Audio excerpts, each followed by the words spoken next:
Indian brain not for beginners, artistic as well as creative. ह्याचं मूर्तिमंत उदाहरण म्हणजे मी तुम्हाला सांगते, या माझ्या सासूबाई आहेत, या अत्यंत क्रिएटिव्ह आणि आर्टिस्टिक आहेत. I will show you what she have done. Okay, तर त्यांनी आपण जी गुढी उभारतो ना त्याला असं मस्तपैकी साडी वगैरे लावत असतो आणि ते साडी बांधायला आपल्याला थोडंसं एफर्ट्स घ्यायला लागतात.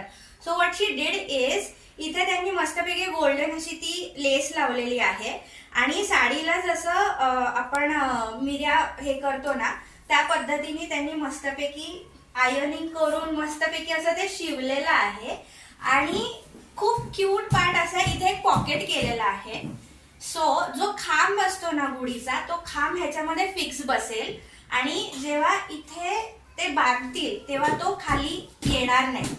So like this is very artistic, very creative and it's like fantastic. I just wanted to share this with you guys and isn't it lovely? So what I want to say is की आपण बऱ्याचदा customise बऱ्याचशा गोष्टी करत असतो पण कल्पकता जी असते ना, आर्टिस्टिक ब्रेन हे बऱ्याचशा गृहिणींकडे असतं, बऱ्याचशा आयांकडे असतं स्पेसिफिकली आणि it's kind of an Indian jugaad also. So it was very cute and I wanted to share this with you guys and thank you so much. Subscribe.